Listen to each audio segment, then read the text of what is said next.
My parents spent over $80,000 on my sister's college education. They spent zero on mine. I know the exact number because I heard my father proudly tell relatives how much he was investing in her future. Then he looked at me and said something I'll never forget. Asterisk, you're independent. You'll figure it out. Asterisk. That was it. No tuition check. No financial help. No backup plan. Just 4 words and a closed door. That night, I realized I had 2 choices: accept being the forgotten child or fight for a future nobody believed I deserved. 4 years later, at graduation, the dean grabbed a microphone and changed everything. With one sentence. And before we continue, if you're enjoying the story, please take a moment to subscribe to the channel. It really helps us bring you more powerful stories like this. And I'm always curious, where are you watching from? Drop your country in the comments. I love seeing just how far these stories travel. Now, let's get back to the story.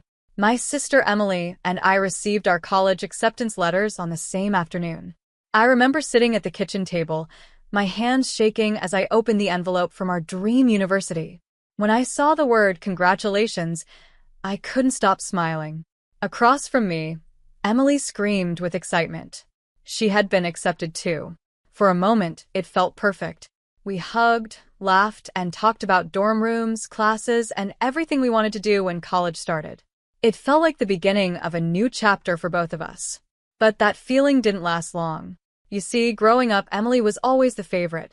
If she got an A, my parents celebrated. If I got an A, they expected it. If she won an award, it went on the living room wall. If I won one, it was placed in a drawer somewhere and forgotten. I told myself it didn't bother me. Deep down, it did. A week after our acceptance letters arrived, my parents called a family meeting. The moment I sat down at the dinner table, I knew something was wrong. My father cleared his throat. Your mother and I have been looking at the finances. I glanced at Emily, then back at him. We can only afford to fully support one of you through college. The room suddenly felt smaller.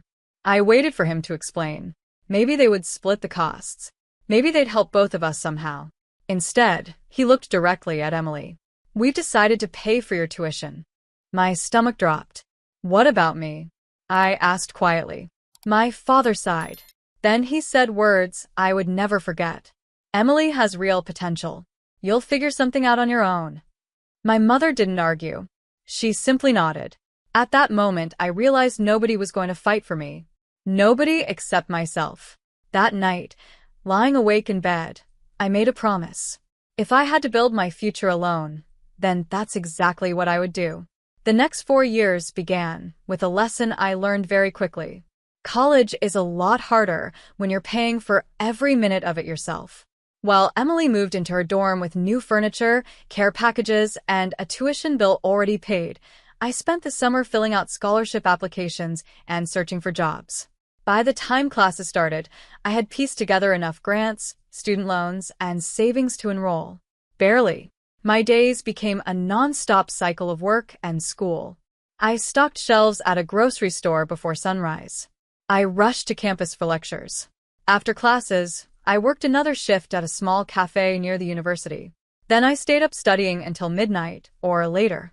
Most nights, I fell asleep with textbooks open beside me. Some mornings, I woke up wondering how much longer I could keep going. Meanwhile, Emily seemed to be living the college experience everyone dreams about. Our parents paid her tuition, helped with rent, and regularly sent extra spending money. Whenever we talked on the phone, they asked about her classes, her friends, and her plans. When they spoke to me, the conversations were short. Everything okay? Yep. Good. That was usually the end of it.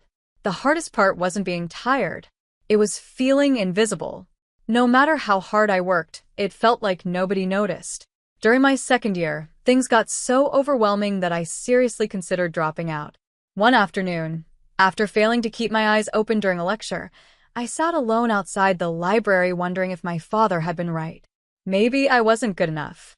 Maybe I didn't have potential. That's when one of my professors sat down beside me. He had noticed my grades, my attendance, my effort. You know, he said, some of the strongest students I've ever taught are the ones who had to fight for every opportunity. I never forgot those words. For For the first time in years, someone believed in me. From that day forward, I stopped trying to prove my parents wrong. Instead, I focused on proving to myself what I was capable of. And I set a goal so ambitious that I didn't tell a single person. I was going to graduate at the very top of my class. The funny thing about hard work is that most people never notice it while it's happening. They only notice the results. By my third year of college, I had settled into a routine that felt almost impossible when I first started. Work, class, study, sleep, repeat.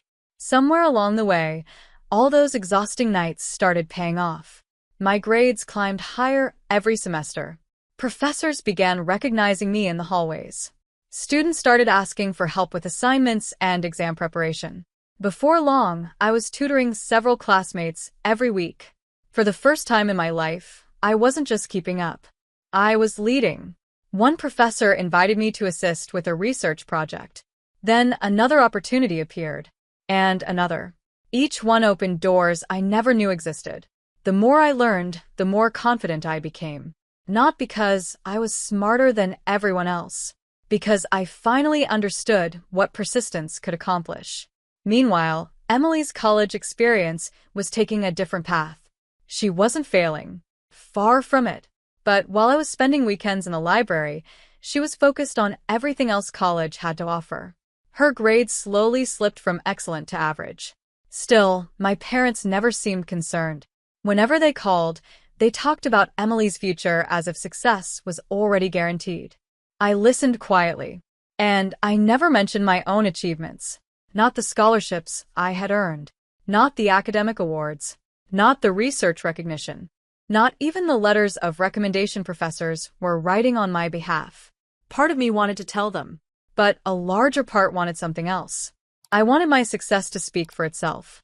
As graduation approached, conversations around campus started changing. Students whispered about class rankings. Faculty members discussed academic honors.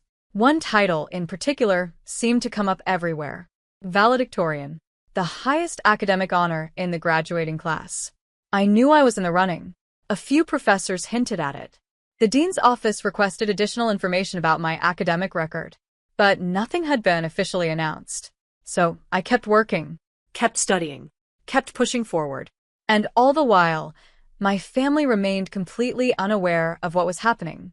They were counting down the days until Emily's graduation. They had no idea that mine was about to become the biggest surprise of all. Graduation day arrived faster than I expected. After 4 years of exhaustion, sacrifice, and uncertainty, I finally put on my cap and gown and joined hundreds of graduating students inside the packed auditorium. The atmosphere was electric. Families filled every row. Cameras flashed from every direction. Proud parents searched the crowd for familiar faces. My parents arrived early. Of course, they did.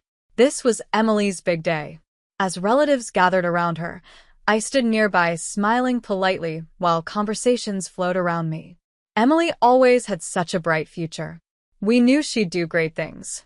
You must be so proud. Nobody meant any harm. But as usual, I felt invisible. The ceremony began. One by one, speakers took the stage. Then the dean approached the podium.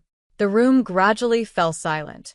After congratulating the graduating class, he announced that several special academic honors would be presented before diplomas were awarded.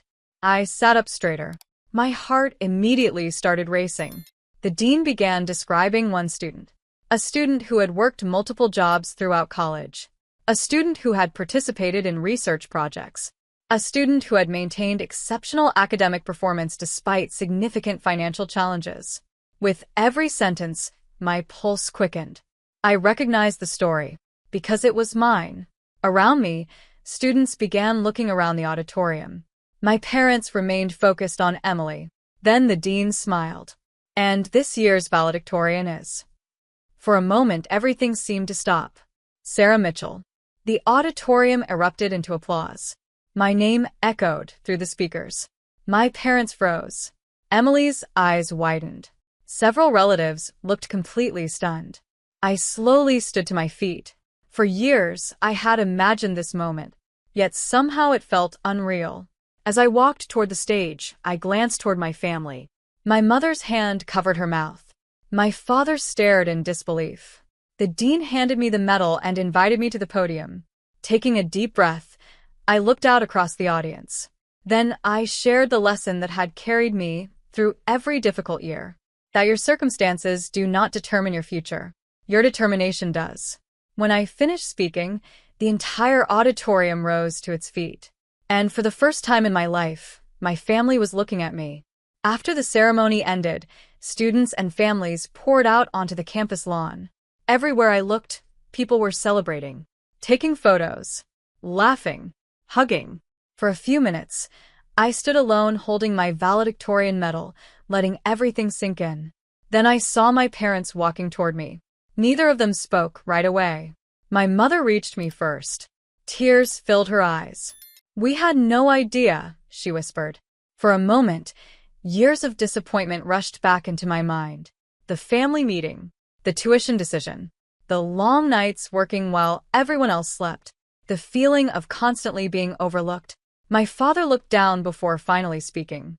"I was wrong about you." Those words surprised me more than hearing my name called as valedictorian. My father was never someone who admitted mistakes easily, but there he stood, struggling to find the right words. "I thought your sister had the brighter future," he said quietly. "I never realized how much strength you had." Emily stepped forward next.